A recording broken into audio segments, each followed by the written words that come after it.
Não precisa se levantar, sentados mesmo. Nós vamos ler a primeira carta de Pedro, capítulo 2, versículo 13, por favor. Quem encontrou, diga amém. Está escrito assim: sujeitai-vos, pois, a toda ordenação humana por amor do Senhor, quer ao rei como superior, quer aos governantes, como ele enviado para castigo dos malfeitores e para o louvor dos que fazem o bem. Porque assim é a vontade de Deus, que, fazendo o bem, tapeis a boca à ignorância dos homens loucos.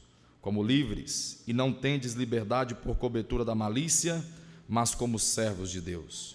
Honrai a todos, amai a fraternidade, temei a Deus, honrai o Rei. Amém? Feche os olhos. Senhor, obrigado pela misericórdia e graça que mais uma vez é evidente, se evidencia em nossas vidas. Obrigado pela graça, pelo amor, pela misericórdia, pelos cuidados que o Senhor tem tido conosco.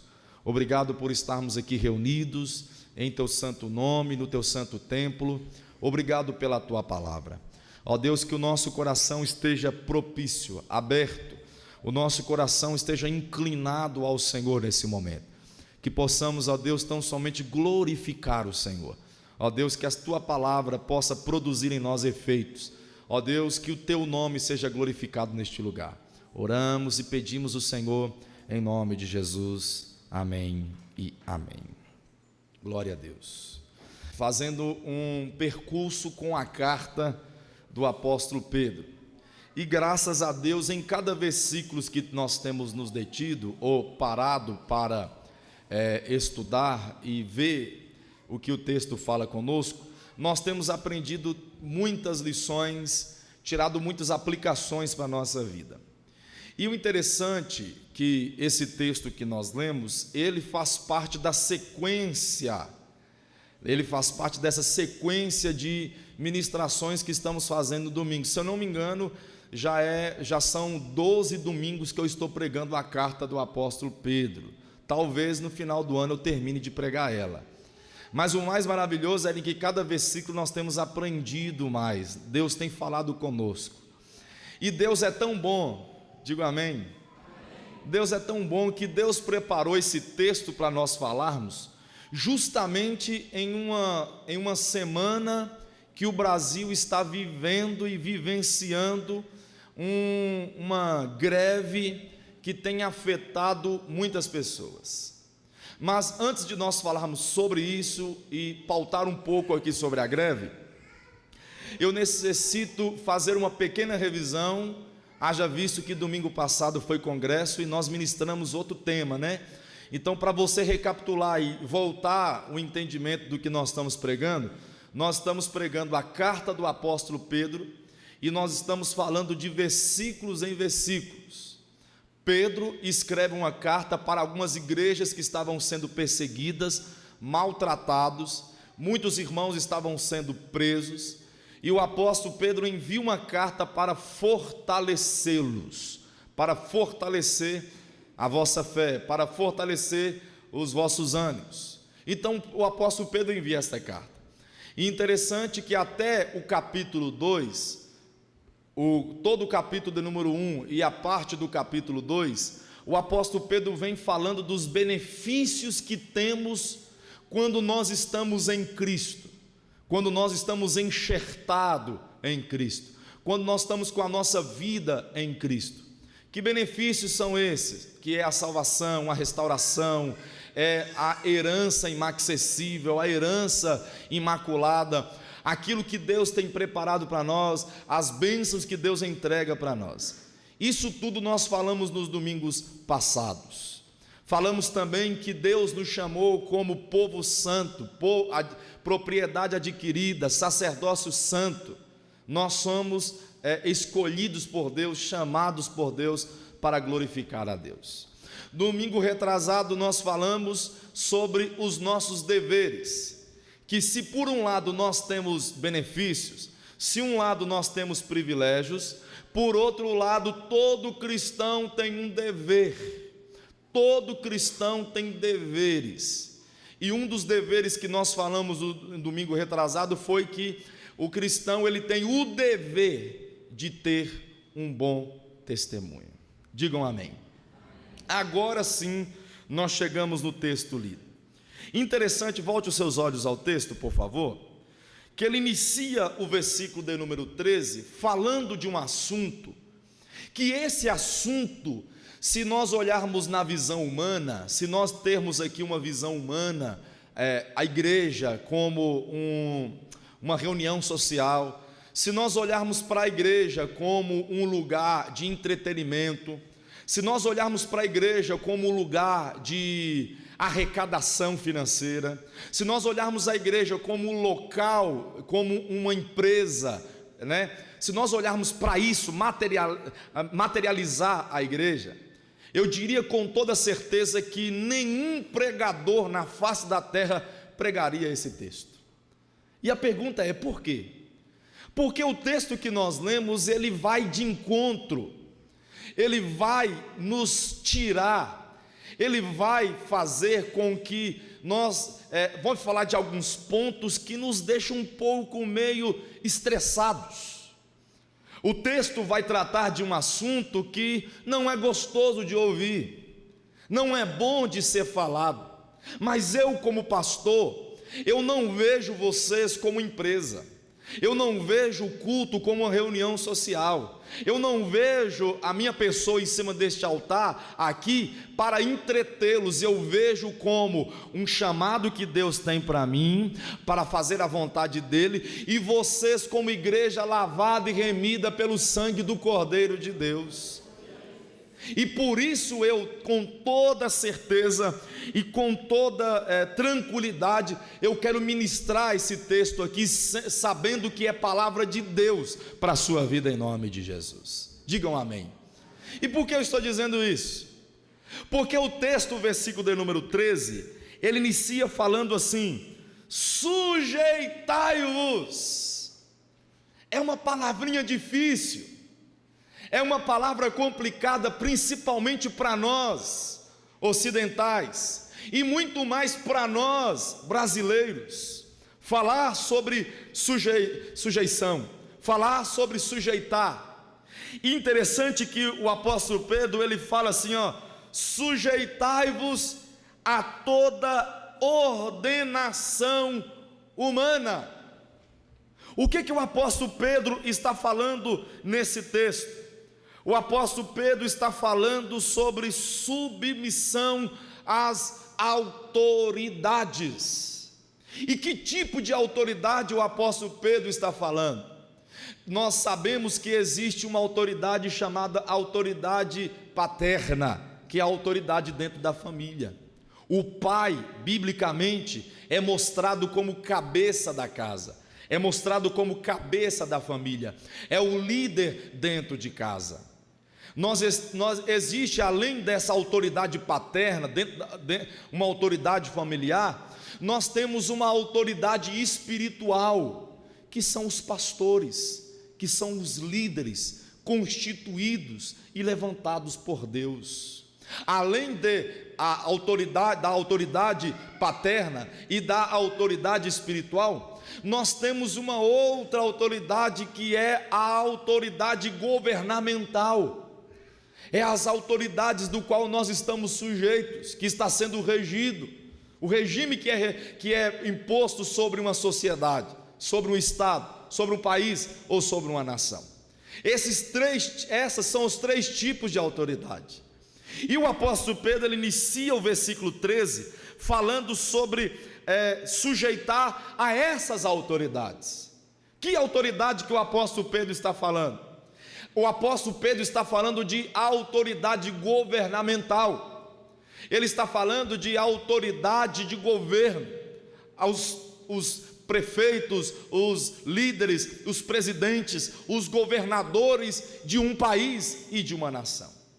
Se o apóstolo Pedro está falando que nós devemos sujeitarmos a essas autoridades, ele não está anulando que você, como igreja, não possa respeitar e estar sobre submissão ao seu pai ou a líder dentro da sua casa, a liderança, a autoridade na sua casa, ou a autoridade pastoral, a autoridade espiritual.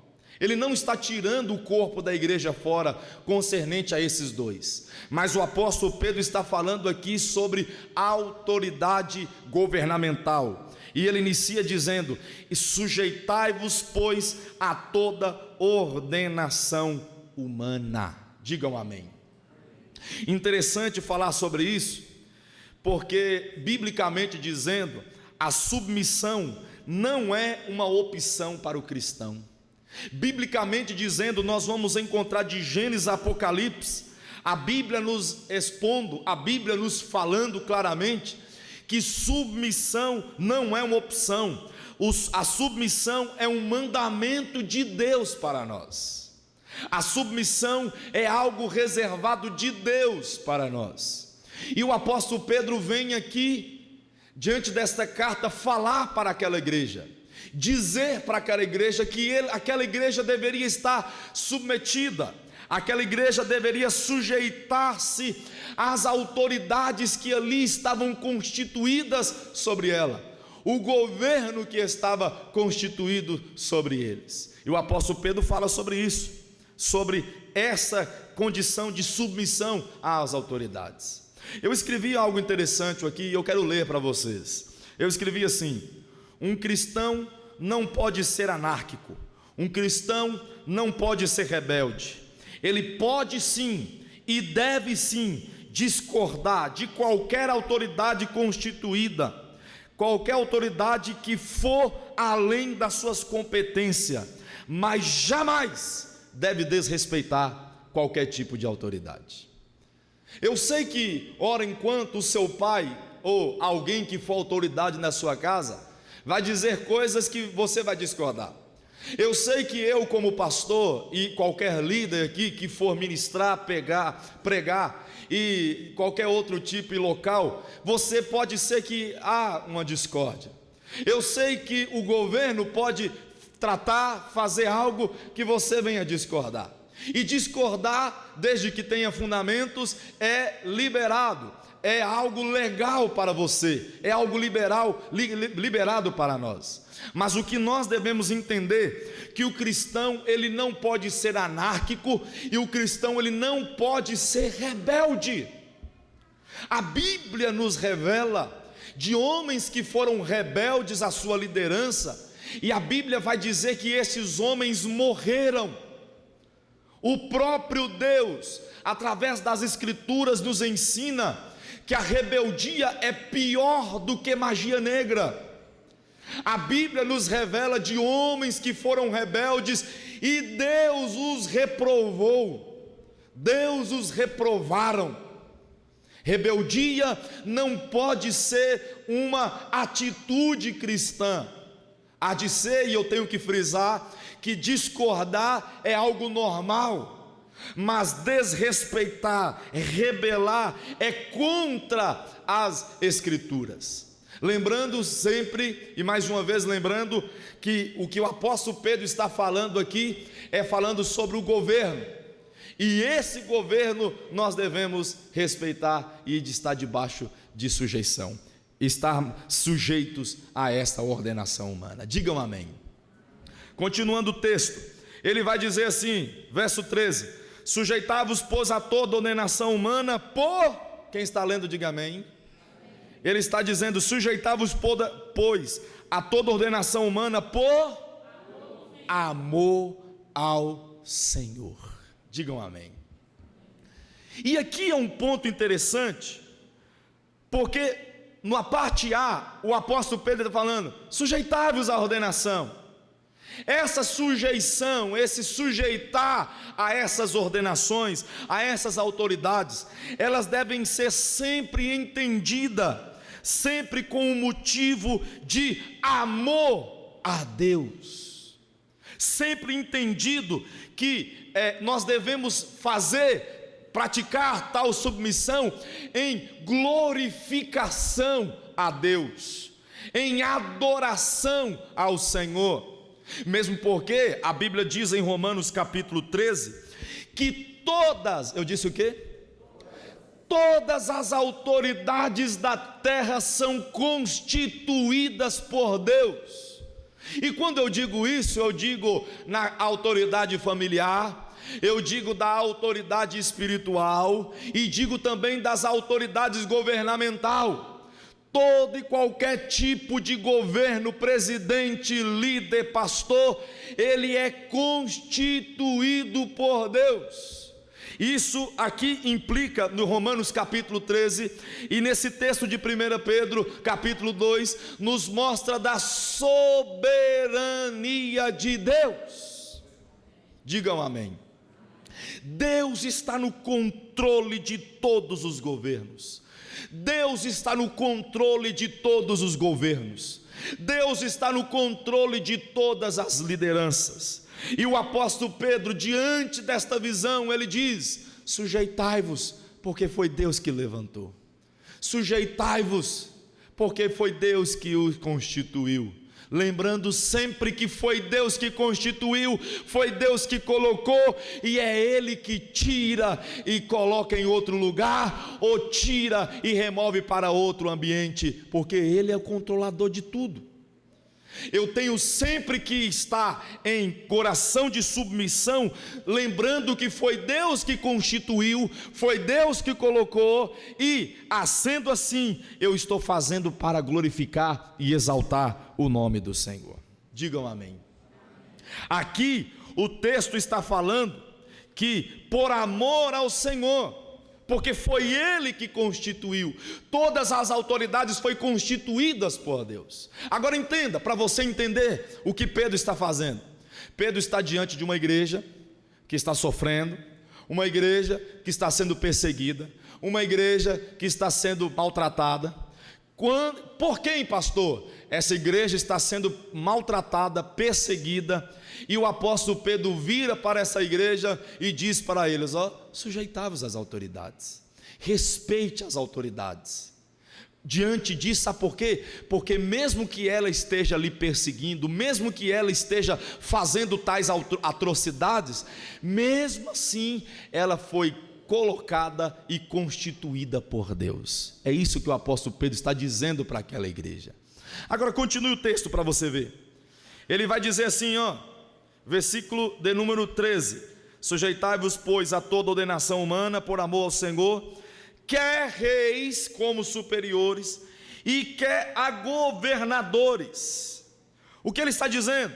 Ele está dizendo que Pedro está mostrando que não importa qual seja a forma de governo, nós devemos sujeitar. Amém? Agora entenda, o apóstolo Pedro está diante de uma igreja perseguida, maltratada, e ele está ensinando para aquela igreja que eles devem sujeitar, devem respeitar e entender que toda autoridade é constituída e formada por Deus. Digam amém. Agora a pergunta é, para nós entrarmos de fato no corpo da mensagem, a pergunta é: o que isso implica para nós? O que isso por que o apóstolo Pedro está dizendo isso? Talvez alguém esteja pensando assim: pastor, o apóstolo Pedro pregar tais palavras e trazer tal ensinamento é muito fácil, porque ele não está vivendo o que o Brasil está vivendo, ele não está passando aquilo que o Brasil está passando. Então, pregar esta mensagem é muito oportuno e muito fácil para o apóstolo Pedro pregar. Mas eu quero mostrar para você que não é. Você sabe por quê? Porque na época que o apóstolo Pedro escreveu essa carta, quem comandava quase o mundo todo era um rei, que eu acho que alguém já ouviu falar dele. Quem já ouviu falar do rei Nero? O rei Nero, esse Nero, ele foi constituído rei com cerca de 17 anos de idade.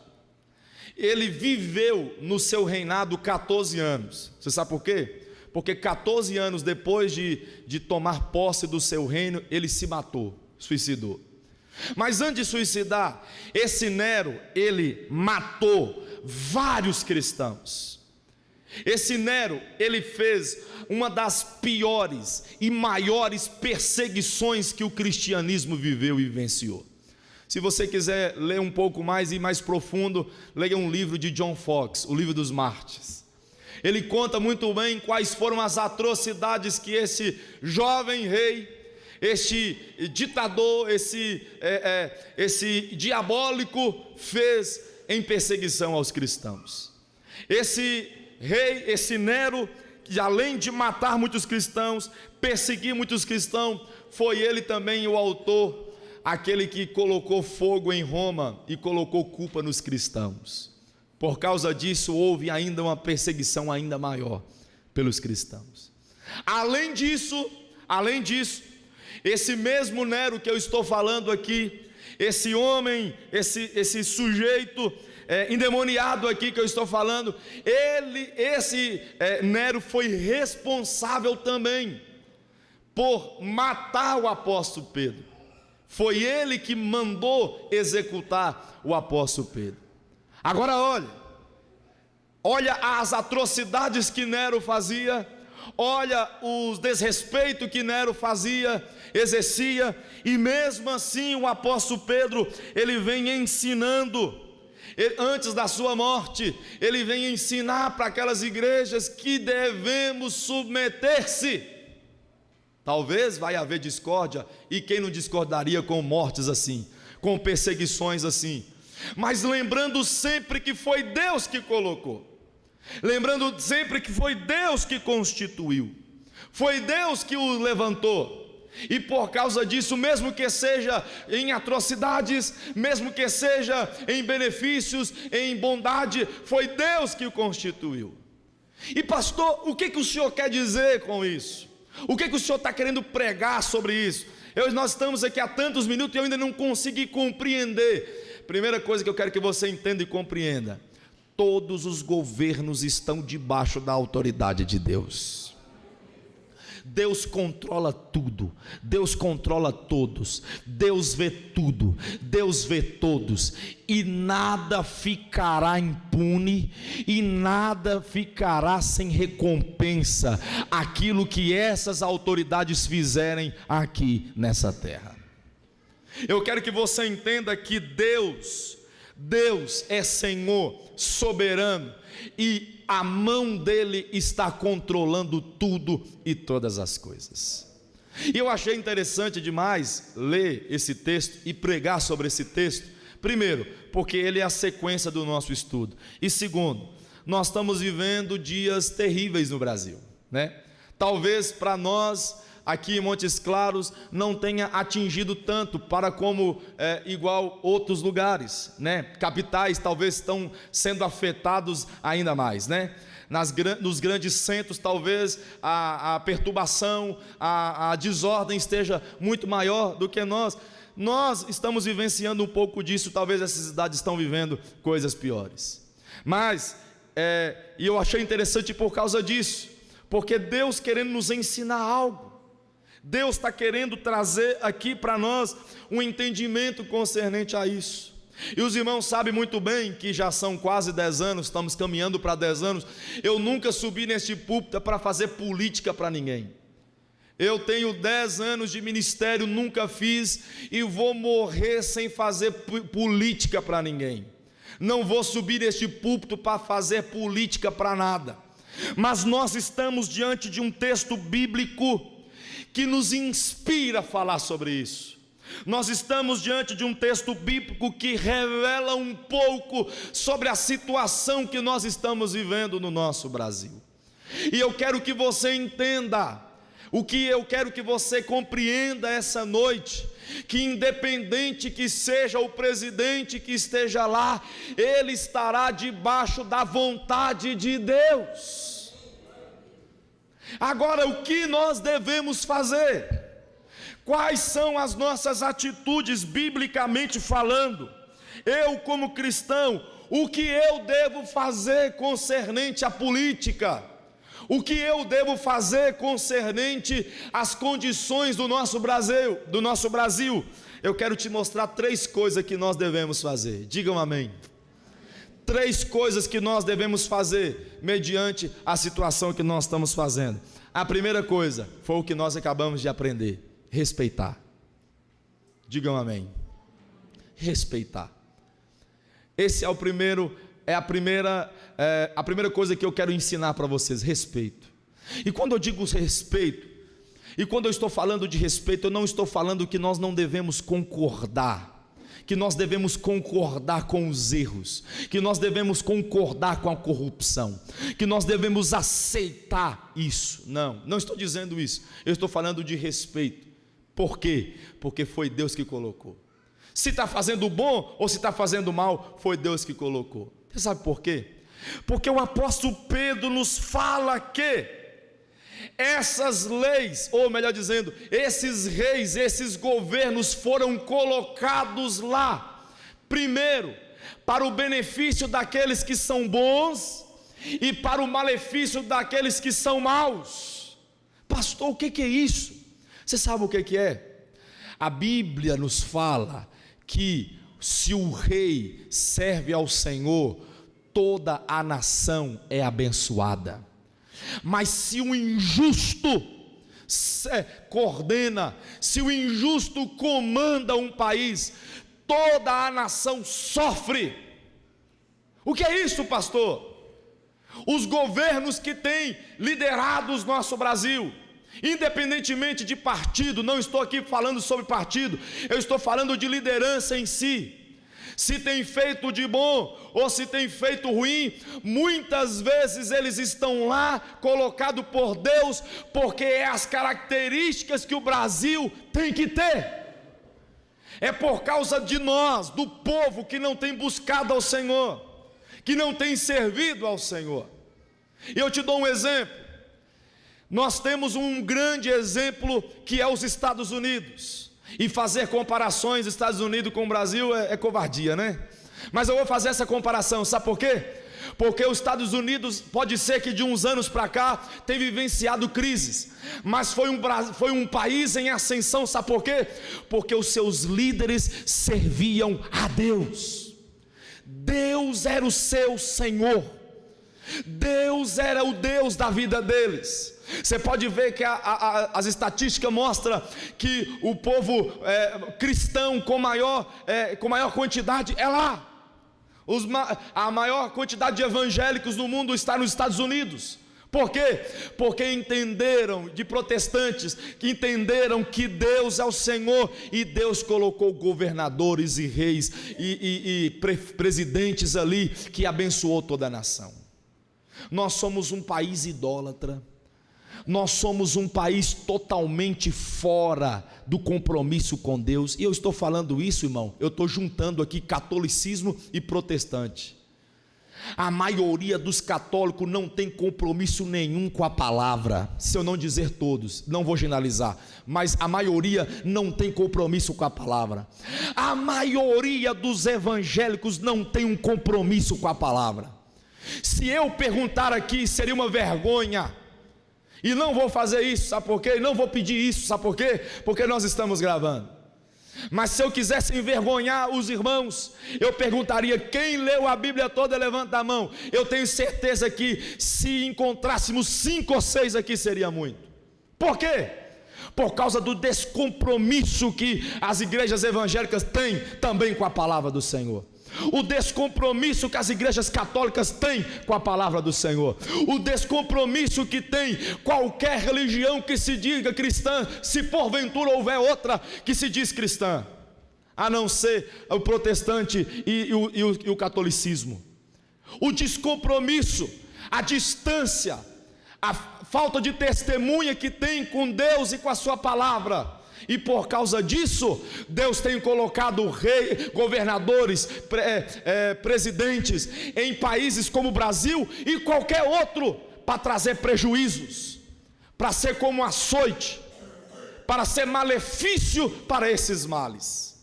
Por isso eu quero que você entenda que a única forma de nós termos um Brasil com um governo abençoado é a partir do momento que eu e você, nós, os cristãos, dobrar os joelhos e orar a Deus, pedir misericórdia a Deus, pedir graça a Deus, pedir benevolência a Deus.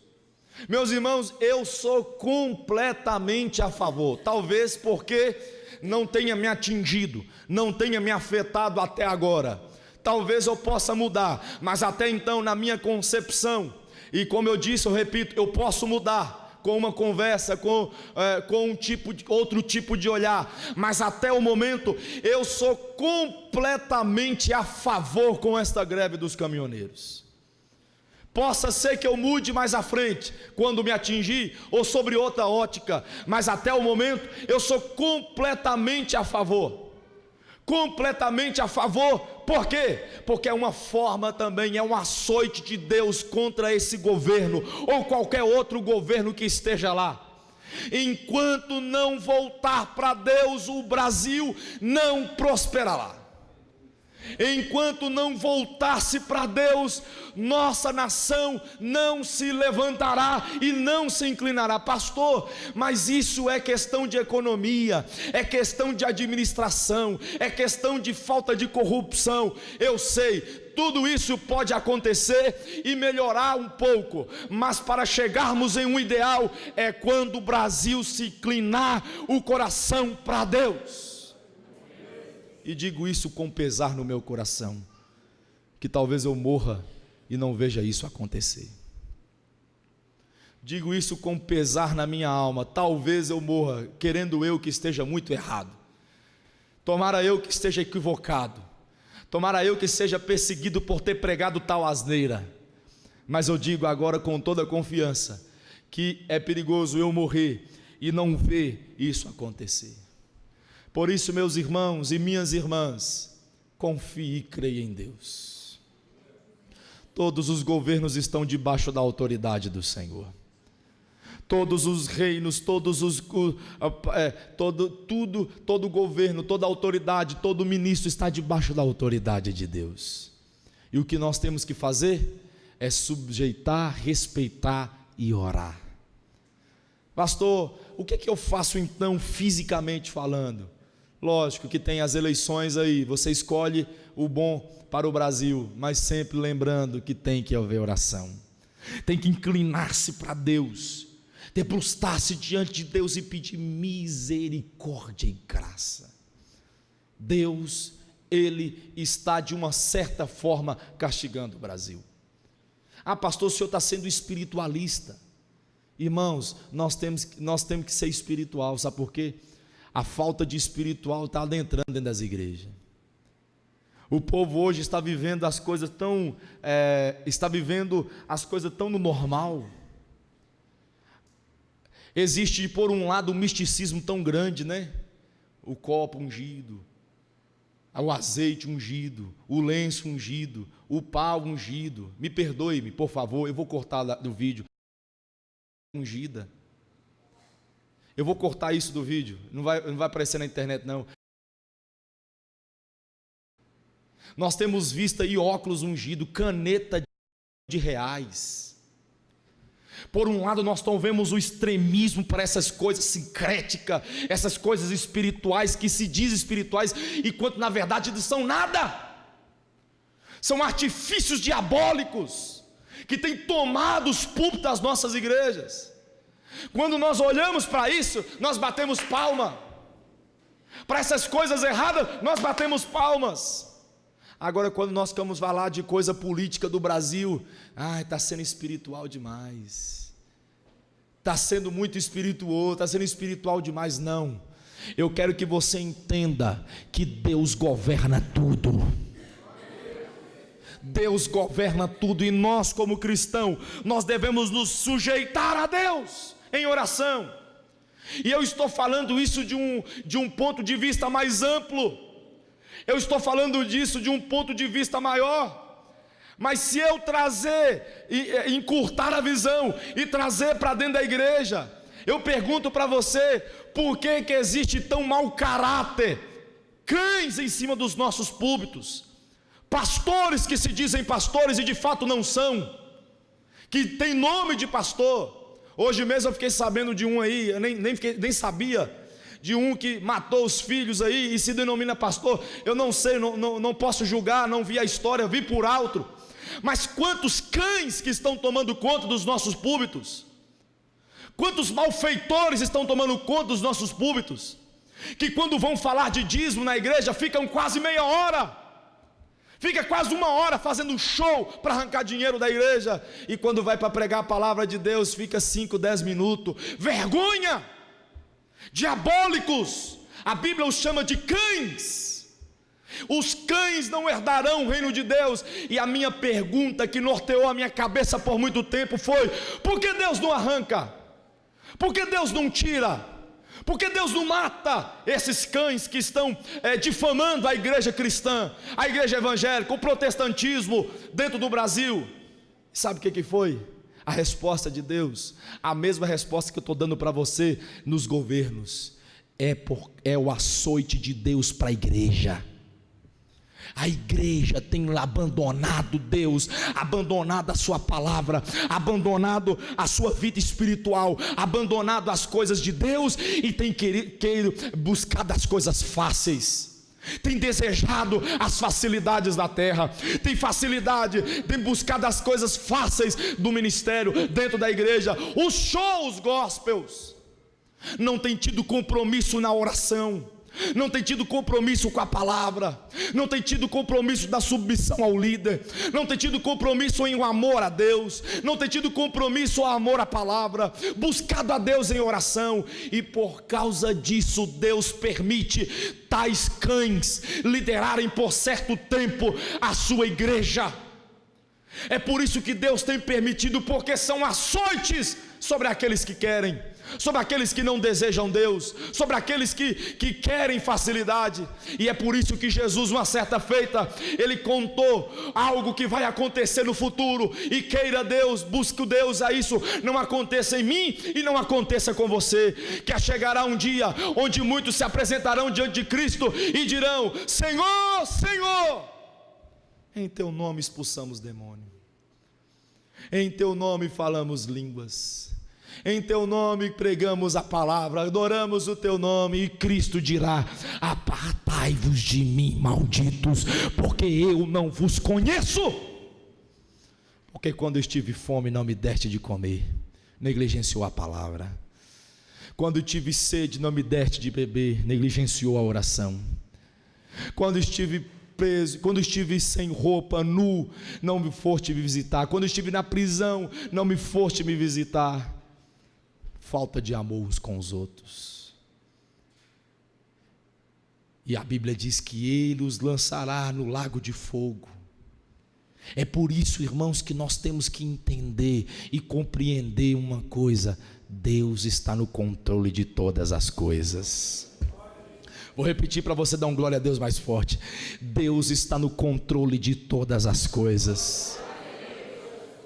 A única coisa que nós devemos fazer é aquilo que está escrito na palavra de Deus: se o meu povo, que se chama pelo meu nome, se humilhar e orar e converter os seus maus caminhos, eu ouvirei dos céus, perdoarei os seus pecados e sararei a tua terra. Quando nós como igreja voltarmos a orar, pararmos de bater palmas para o homem, pararmos de dar crédito a lideranças, pararmos de exaltar a homem, a nomenclatura, pararmos de colocar no mais alto do púlpito o nome das igrejas, pararmos de idolatrarmos fulano, ciclano, ou tais doutrinas, pararmos de vivermos a nossa vida para o mundo e voltarmos para Deus, inclinarmos para Deus. É isto que o Brasil precisa, é isto que a igreja brasileira precisa, entender que Deus está no comando de todos e devemos nos inclinar e prostrarmos diante dele. Aleluia, Deus é soberano e está no controle de todas as coisas. Digam amém. Digam amém.